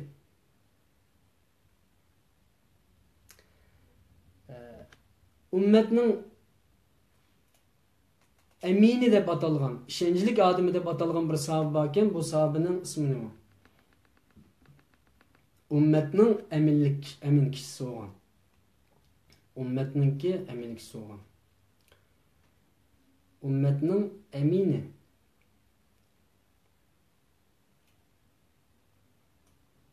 Yani Esadullah deb atalgan kishi Allohning yo'lchisi. Hamza deganlar bor ekan, Ali ibn Abi Talib deganlar bor ekan. Ammo bu yerda javobi Ali ibn Abi Talib deb chiqdi. Ataman Uyg'ur qarindishim, Alloh sizdan rozi bo'lsin. Yani Abu Ubayd ibn Jarrah debdi. Allah razı olsun topdi. Qur'onda eng ko'p ismi tilga ilingan payg'ambarning ismi nima? Qur'onda eng ko'p tilga ilingan payg'ambar. Nurg'un payg'ambarlarning ismi tilga ilindi, Qur'on Karimda zikr qilindi. Eng ko'p kim tilga ilindi? Qaysi payg'ambar? Davudmi, Muhammad alayhisolatu vasallammi, Isa alayhisolatu vasallammi, Idrismi, Shishmi, Yaqubmi, Yusufmi kim? Ammo qarindoshlar topdi, Musa alayhisolatu vasallam eng ko'p tilga ilingan. İslamda birinci da'vatchilikka evatilgan bir sahoba bor. Uydan qochib chiqqan, onasi bog'lab qo'yganda bog'loqni yechib chiqib, Rasululloh alayhisolatu vasallamga qochib berib, hijrat qilgan. Dengizning u qatag'i o'tib, Rasulullohning yoniga kelib, nim qilgan vaqtida qanday bo'lgan? Payg'ambar sallallohu alayhi vasallam sen avval berib Madinada insonlarni o'rinlashtirgan va da'vat ilib borgan deb Madinaga eng avval bir sahobani evatgandi. Bu sahobaning ismi nima? Eng avval da'vatga chiqqan sahabe qarindishimiz Adil yana topdi. Demek Adil Sultan qarindishimiz ko'p kitob o'qidi degan gap chiqdi bundan. Boshqalarni topdi inshaalloh. Musab ibn Umayr bizningki dinimizda meni eng ko'p yig'latgan, eng ko'p ta'sir qilgan sahobalarning birisi Musab ibn Umayr. Buning tarixini cho'qim o'qishimiz kerak. Chunki biz Musab ibn Umayrning hayotini yashatimiz desak bo'ladi qarindoshlar. Biz ota-onamizdan qochgan zamonlar bo'ldi. Keyin ular qarshi olgandan keyin Xitoydan qochgan zamonimiz bo'ldi. Biz hemen qochib yashadik. Oxirgi zamonda 10 minglarcha Uyg'ur qarindishimiz qochib chiqishga majbur bo'ldi vatandan. Qochqinlik hayotda, muhojirlik hayotda, musofirlik hayotda yashayotimiz. Musab ibn Umayrmi uydan qochib chiqqan bir sahoba, muhojir sahabiydi. Buning hayotini o'qisak inshaalloh bek chet el hayotimizda adaddan ziyoda urdigan, adaddan ziyoda yig'lab qaqshaydigan kayfiyatlarimiz tugaydi. Chunki bu muhojirlar bek qaqshaydigan bo'lib ketdi bir-biridan, ya'ni vatanni bekchiq sig'indigan bo'lib ketdik. Bu biz uchun yaxshi bir ish emas. Biz hijrat qilib chiqdik qarindoshlar, bu yo'lda mangimiz, olib qarab ilgirlaymiz. Dinimizni, shu xalqimizni, shu ummatning parchasini qutildirish uchun haddidan ziyoda yig'lab qaqshab, voy anam, voy dadam, voy vatanim desakmi bo'ladi, ammo biz mujodila uchun chiqdik. Biz mujodila uchun chiqdik. Biz alg'ilgillash uchun chiqdik vatanimizga. Shu musulmonlarni qutuldirish uchun chiqdik. Bu yerga chiqib yig'lab qaqshab, voy sig'inib ketdim deb naqsha she'r to'qish uchun chiqmadik qarindoshlar. Biz Alloh yo'lida chiqdik. Buning ajri bor ish buning. Hijratning. Qachonki qaqshab, voy anam qolgan, dadam qolgan, voy vatanim sig'inib ketdim deb haddidan ziyoda qaqshab ketsak, bizning hijrat amilimizga, bizningki bu mujodilimizga qarshi bir ish bo'lib qoladi. Qur'onda katta bir oyat bor. Ulug' deb sanalgan bir oyat bor. Hamma oyat ulug', ammo taxmi katta bir oyat bor. U oyat ning ismi nima? Oyatel nima? Buni yazsanglar inshaalloh. Bu oyatning ismi nima? Qur'onda katta bir oyat, Oyatel Kursi Adil Sultan. Bu javobni hammani Adil Sultan berib o'tadi qarindoshlar. Bu biz diqqat qilaylik. Bu qarindishimizni tonimayman inshaalloh, balkim pulni shu qarindishimizga ketadigan o'xshaydi. Kitob o'qiylik qarindoshlar inshaalloh. Habibullah deb atalgan bir payg'ambar bor. Habib demek Arapçada dostum demek. Mening eng yaqin ag'inam dostum demek. Habibullah deb qaysi payg'ambar ataldi? Musa ataldımı? İsa ataldımı? Davud ataldımı? Süleyman ataldımı? Kim? Habibullah. Bir qarindishimiz İbrahim deb yozibdi. İbrahim Halilullah. Muhammed Habibullah, değil mi? Muhammed Habibullah. Muhammed sallallahu aleyhi ve sellem Habibullah deb ataldi. Tunji xilafet kim? Tunji xalife kim? Tunji xalife kim? İslam halifesi.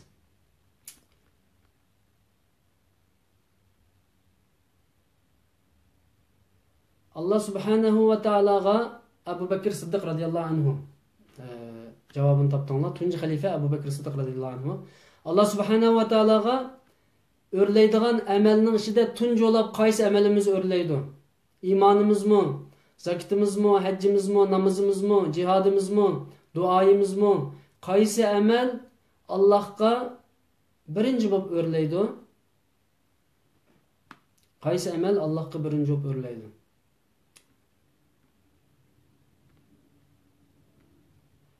Namaz. Qarindoshlar tapdı namaz. Nuh aleyhisselam özünün qavmi ichida da'vat qilib qancha yil turdi? Nuh aleyhisselam özünün qavmi ichida da'vat qilib qancha yil turdi? Suallar az qilyapti qarindoshlar, bir kuchaytayli, shuning bilan musobaqa yog'lashadi. Muhammed aleyhisselam nima? Nuh aleyhisselam qancha yil turdi? 950 yil qarindoshlar tapdi. İki tane peygamberinin ayağlı kafir. Nahayeti yoldışıga zulüm kıldıgan eski naçar iki ayal var. İki peygamberinin ayalı. Nurgun naçar ayalla boludu. Şu ustazlarının, taliplarının veya ki yaşavatkan qarindoshlarımızın nurgun naçar ayallar bilen to'y kıldıgan işler bo'lib qoldi ekan. Peygamberlerinin işidimi shundoq naçar ayal bilen o'linib qolgan talihsiz peygamberler var. Bular kim? Lut ve kim o? Nuh deb qarindoshlar bunu topdi. İbrahim aleyhissalatu vesselam'ın uyiga 3 tane mehmon kelgan, 3 farishta. Kim o? İbrahim aleyhissalatu vesselam'ın uyiga 3 farishta kelgan mehmon bo'lib, kim o?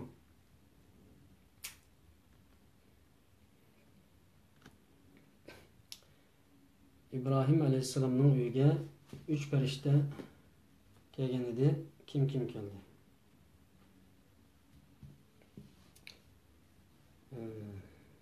To'qqizdan 50 minut debdi. Biz 1 soat deb o'ylagandik, ammo biroz uzrab qoldi qarindoshlar.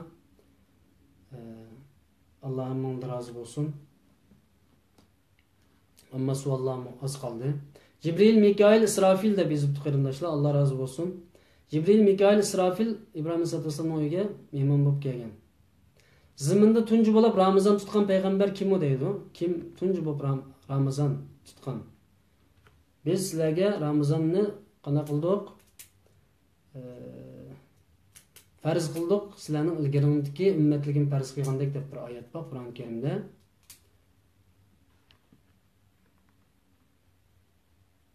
Ziminda tunji qitim Ramazon tutgan kishi. Resulullah sallallahu aleyhi ve sellem Davud aleyhisselam'ın rozusunu maqtagan. Allah'a en yakınlık, en güzel roza Davud aleyhisselam'ın rozusudur. O bir gün rozu tutattı ve bir gün ağzı uçuk yüretti degen maqtagandı Davud aleyhisselam'ın rozusunu, ama Adem deb yazdı qarindoshlar. Allah razı olsun. Adem aleyhisselam tunji qitim rozu tutgan. Kur'an-ı Kerim'de Bismillahsiz sure var. Bismillah deb yok. Bütün 114 surenin 113'de Bismillahirrahmanirrahim deb başlandı, ama Bismillahsiz deb başlangan bir sure var. Qaysi? Bismillah bilen başlanmagan bir sure var. Surenin ismini yazsam oldu. Tevbe suresi deb Murşid qarindishimiz yazdı, Allah razı olsun. İki peygamberninki ismi bilen ahırlaşkan bir sure var Kur'an-ı Kerim'de. Bu iki peygamberninki ismi nima? Suhufi falanchi ve pokunchi deb iki peygamberning ismi bilen Suratul A'la'da degan bu peygamberning ismi nima? Suhufi İbrahim'e ve Musa.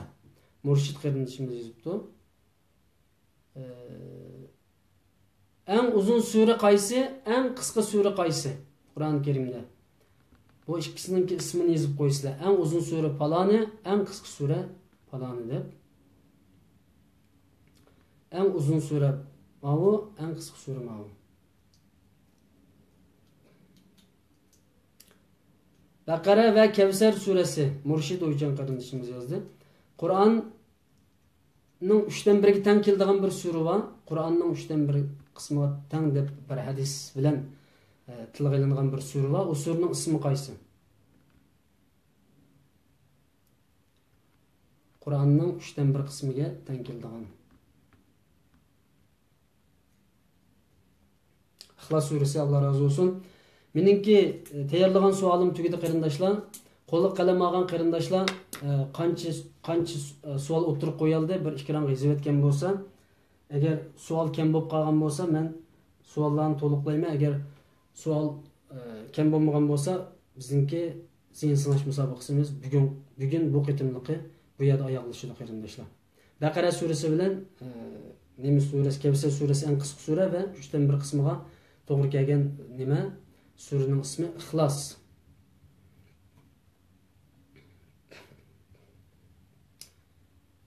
Qancha tal savol tashildik? Qancha tal savol tashildik qarindoshlar? Buni yozib olsanglar. Ikkiran g'izinglar qarindoshlar. Balkim hech qaysinglar bu savolni balkim yozmagan bo'lishinglar mumkin. Ben bir qancha qarindoshimizga buyurgandim, savolning sonini sanab qo'yinglar deb. Allohim ondan razı olsun. Nəhayət güzel bir musabaqa oldu qarindoshlar. Ayatımın bağımı deydi o. İnşallah ayatı yok çünkü Allah xalisa mukafotninki nimisini biz summasini qarindoshlar bilan yig'ish qilib beramiz qarindoshlarga. Bu qitim bir qarindoshimizga duo qildik inşallah. Mukafot summasi bitgan zamonlar inşallah buningdagi mukafot summasini o'stiriladi deb o'ylayman inşallah. Mukafot İstanbul'dan eğer erişken qarindoshlar bo'lsa, İstanbul'daki Abdullah Yalqun İstiqlal televiziyasida ishlaydigan qarindoshimiz Abdullah Yalqun deyilib oladi. Başka Avrupa devletlerinde yaşayotgan qarindoshlarimiz mukofotga erishgan bo'lsa, Avrupada bank karta orqali manbalarni sepirma. Amerikada yaşayotgan bo'lsa o şekilde bo'ldi. Başka qit'alarda Afrikada yaşayotgan qarindoshlar bo'lib qolsa, biz intayin tez suratda Western Union orqali qo'simi bu mukofot summasini az bo'lsa-mu qarindoshlarga destek rag'bat uchun yetkazib beramiz inshaalloh. Ama bundan keyingi mukofot summasini tayyor qilgandan keyin qarindoshlar bilan bizningki topimiz bor, WhatsApp to'pi, Facebook ders WhatsApp to'pida qilgandan keyin bu mukofot summasini o'stiramiz. Balkim birinchi daraja 300 TL, 500 TL ga chiqishi mumkin inshaalloh. Allohning barakati, agar unda bo'lmasa o şekilde bo'ladi. Nerede bo'lsa pulni inşallah biz tez suratda qarindoshimizga yetkazib beramiz. Allah hammangizdan razı olsun. Sualni 100 sualda bezibdi. 100 olsun, mayli 99 yoki 101 olsun. Eng muhimi bu savollarni tugatdik. Qarindoshlar nihoyat jiddiy shaklda javob berdi. Bunchalar qarindoshlar qatnashdi. Suyundim. Hamma qarindoshlar balkim suyundi chunki biz bu yerda deyishayotgan masala Kıyamet günü cehennemge tushgan vaqtidan auzubillah qutuldiradigan bir payg'ambar var. Muhammed sallallahu aleyhi ve sellem'den ibaret. Bu kişinin hayatını öğrendik. O kişinin hayat doğrusu bir qitim tefekkür edip badık. Bütünley emel kıldık qarindoshlar bu yerda. Emel. Yani bu yerda biz faqat tebliğ qilib qo'yib, ma ayetni o'qidim, ma hadisni o'qidim, angla, emel qil deb emas. Amaliy shaklda biz bu yerda o'rganish ilib badık, suhbat ilib badık inshaalloh. Bundan keyin Allah saqlasa bu Xitoy tajovuzchi zalim hokimiyati bizning Facebook'imizni taqib etmasa inshaalloh Allah xolisa bu davom qildi. Agar dushmanlik qilsa bizning ma'lumotimiz yo'q. Bu bizga bir fursat bo'lib qoldi qarindoshlar.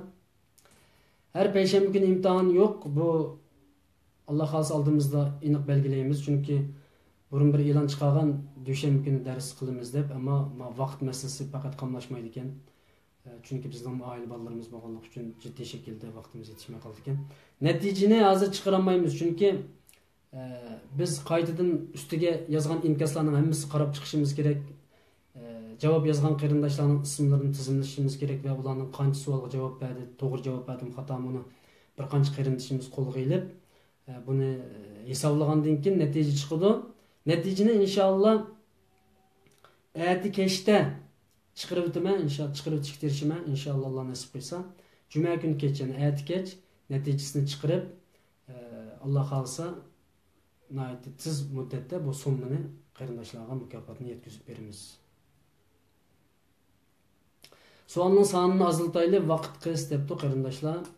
O to'g'ri, ammo biz bu yerda qarindoshlar bugungi uchur dunyosida jiddiy shaklda bakchiq uchur kelganlik uchun hammasi ma'nosiz uchurlar, bo'sh, behuda uchurlar. İnsanlarning mengisi kasal bo'lib, hozir bir ishni jiddiy qildigan, ishtiklar diqqati bo'linadigan, diqqati o'zgaradigan, bir ishni aldiran bo'ladigan bir shaklga kelib qoladi, psixikamiz buzilib. Ammo bu bizningki Facebook naq maydon darsxonamiz bundan keyingi zamonlarda davomli 1 soat, 1,5 soat, 1 soat, 1,5 soat shaklda dars qilamiz bu yerda. Ba'zi programmalarni keyin nim qilamiz. Hem bahrilab bütün insonlarga taqdimiz, ammo ba'zi programmalarni taqab qo'yamiz, qilmaymiz.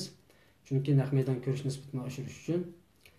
Erta Alloh xolisa natija qana qilamiz, e'lon qilamiz. Allohim ondan rozi bo'lsin, yana bu jalla yayınımız orqali, jalla naq maydon ko'rinishimiz orqali. Men hayajonlandim qarindoshlar. Tunji qatim ekran ustida musobaqa qilib biryapmiz. Burungi zamonlarda ye degan narsa orqali va yoki boshqa sistemalar orqali biz dars qilatdik. U yerda nurg'un zihin sinash musobaqalari o'tkazgan, Qur'on o'qish musobaqasi o'tkazgan, inshaalloh yaqin zamonda Qur'on o'qish musobaqasi o'tkazsak bo'ladi. Qarindoshlar bilan ham suhbat bo'lib, barabar maslahatlashib ish qilamiz inshaalloh. Yaqin miqdorimiz yetmaydi, Turkiyada pul topmoq tez deydi qarindoshimiz. To'g'ri. Shuning uchun men naq maydon qilyapman. Bo'lmasa videoni ishlab, videoning o'zini atgan bo'lsam bo'ladi, ammo qarindoshlarning yiqimi videoga taqimi ig'ir keldi ekan, yiqim jiq ketdi ekan deb bu shaklda qildik. Shuning uchun bu yiqiminglarni qarindoshlar undaq behuda qamlashmagan, ma'nosiz narsalarni taqitish bilan nerdiki to'shqonlar qo'g'ilishayotgan, quchqashlar bisibisini cho'qishayotgan videolarni bir-birimizga avatib, uni ko'zitib, daptanlagan, daranglagan, eshak hangragan yerdagi videolarni avatishib, insonlarningki yiqimini tugatsak, gunohkor bo'lamiz qarindoshlar. Faqat haqni avatayli, suhbatni avatayli, go'zal programmalarimizni avatayli, bahrilayli, ammo quruq narsalarni insonlarga avatib, bularning vaqtini olmayli.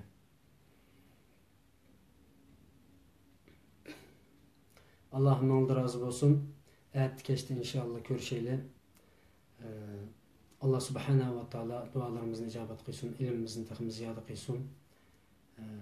Hammamizni salomat qilsin, oilalarimizga barakat, rahmat, mag'firat ato qilsin. Assalomu alaykum va rahmatullohi va barakatuh. Yana bir qatimliq programmamizda ko'rishgacha omon bo'linglar. Assalomu alaykum.